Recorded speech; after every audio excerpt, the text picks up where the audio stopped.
योग गुरु बाबा रामदेव के हिंदू राष्ट्र संबंधी बयान को लेकर नई बहस शुरू हो गई है।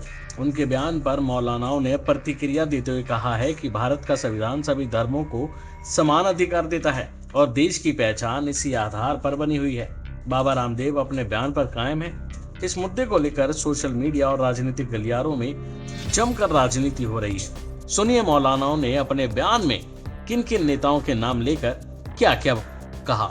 सलमान खुर्शीद साहब ने जो बाबा रामदेव जो विश्व में योग गुरु के नाम से चर्चित हैं, उस पर पलटवार किया कि संविधान के अनुसार हमें चलना चाहिए और जो बाबा रामदेव साहब ने बयान दिया है वो उससे सहमत नहीं है।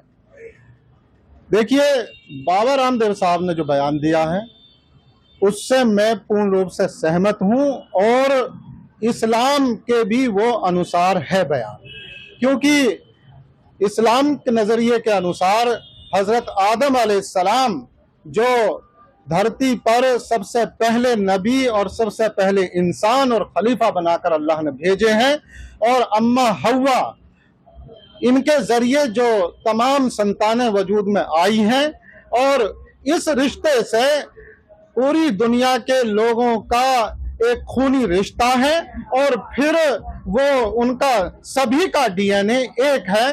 तो ये बात बिल्कुल सच्चाई है और ये प्रमाणित है। जहां तक सवाल खुर्शीद साहब का है, तो ये इस तरह के जो लोग हैं मुसलमानों में असल में दो धड़ों में बटे हुए लोग हैं। एक वो लोग हैं जो अपने पूर्वजों के साथ खड़े हुए नहीं हैं और वो हठ धर्मी पर आकर लालच में और षड्यंत्र के तहत समाज में विभाजन करके अपने जाती तौर पर अमीर बनने के लिए, सत्ताएं हासिल करने के लिए, इक़्तिदार लेने के लिए वो समाज को गुमराह करते हैं, विभाजन करते हैं, देश का बंटवारा करते हैं। ये ऐसे सलमान खुर्शीद अपनी दुकानें चलाने के लिए लोगों को गुमराह करने का काम करते हैं। वो विदेश मंत्री भी रहे हैं। क्या वो इतना नहीं जानते कि संविधान ने सभी को अपनी अपनी हिसाब से अपनी बात रखने की आजादी दी है, अभिव्यक्ति की आजादी दी है, तो सभी को अपनी बात रखने का अधिकार है। और यह तो एक सच्चाई है, अपने पूर्वजों के साथ खड़ा होना और उनकी जो शिक्षाएं हैं, उनके जो संस्कार हैं, उस पर चलना। हजरत आदम अलैहिस्सलाम की जो शिक्षाएं हैं वो ईश्वर को एक मानना और अमन और सलामती और शांति की शिक्षा। लेकिन ये जो सलमान खुर्शीद जैसे लोग हैं, ये इनसे परे हट करके अपनी सत्ता चाहते हैं और लोगों को गुमराह करना चाहते हैं। बाबा रामदेव बड़ी सम्मानित शख्सियत हैं। वो दारुल देवबंद गए थे और उन्होंने ये बात कही थी, और ये बात, इस बात में उनकी सच्चाई है कि भारत में रहने वाले जितने भी करोड़ों मुसलमान हैं, इनमें चंद को छोड़ दें तो सब ये असलन भारतीय हैं। और हमें आज के वक्त में अपने भारतीय होने पर गर्व है और फ़ख्र महसूस होता है। जिस तरीके से हम फ़ख्र करते हैं मुसलमान हैं, इसी तरीके से हमें फ़ख्र है कि हम असलन भारतीय हैं।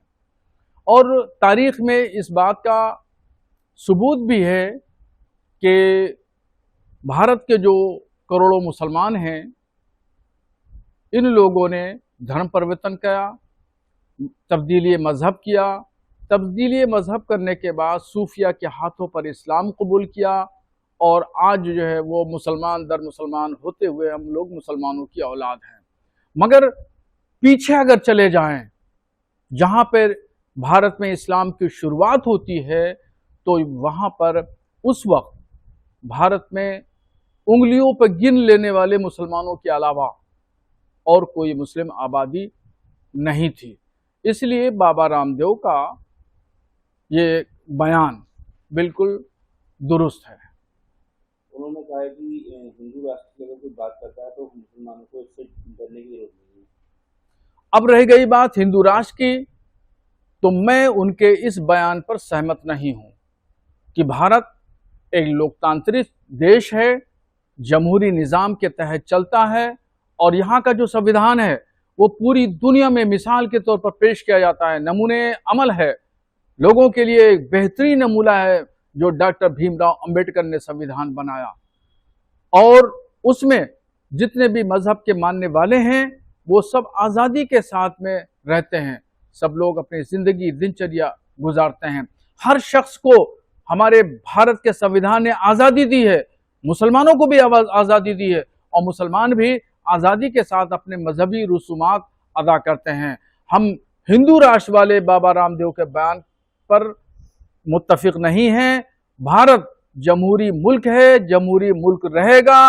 ये न कभी आगे 1000 साल तक भविष्य के दिनों में न कभी हिंदू राष्ट्र बन सकता है और न ये इस्लामी राष्ट्र बन सकता है। वो कहना है कि हिंदू राष्ट्र बनने से किसी को खतरा नहीं, मुसलमानों या ईसाई दाढ़ी रखे या मुंडवा दे, कोई भी कपड़ा पहने, उन्हें किसी कोई दिक्कत नहीं है, बस अपने पूर्वजों का कैरेक्टर याद रखना है। नहीं, ऐसा नहीं है। जाहिर बात है, जिस मजहब को कंट्री फॉलो करेगा और जिस मजहब के उसूल और ज़ाब्ते देश में लागू होंगे तो वहां पर रहने वाले हर व्यक्ति को, हर शख्स को उन उसूलों पर अमल करना होगा। अगर ये इस्लामी राष्ट्र हो जाता है तो यहां पर इस्लाम का निफाज होगा और अगर हिंदू राष्ट्र हो जाता है तो फिर यहां सनातन के उसूलों का निफाज होगा और वहां पे उन्हीं उसूलों पर अमल करना होगा। ऐसा नहीं है कि इस्लामी राष्ट्र हो जाए या हिंदू राष्ट्र हो जाए तो हर आदमी अपनी मन मर्जी करेगा, ऐसा नहीं हो सकता। जो आज जमहूरी निज़ाम में आज़ादी हासिल है वो कल हिंदू राष्ट्र में वो आज़ादी हासिल नहीं होगी, इस्लामी राष्ट्र में आज़ादी हासिल नहीं हो सकती। इसलिए जो लोग भी हों, चाहे बाबा रामदेव हो या पंडित धीरेन्द्र शास्त्री हो या कोई भी साधु संत हो, जो हिंदू राष्ट्र का आलम लेकर के, झंडा बैनर लेकर के चल रहे हैं, वो ख्वाब की जिंदगी जी रहे हैं और कभी भी भारत हिंदू राष्ट्र नहीं हो सकता और न ही इस्लामी राष्ट्र हो सकता। अभी के लिए फिलहाल इतना ही। बाकी अपडेट के लिए बने रहिए भारत एक्सप्रेस के साथ।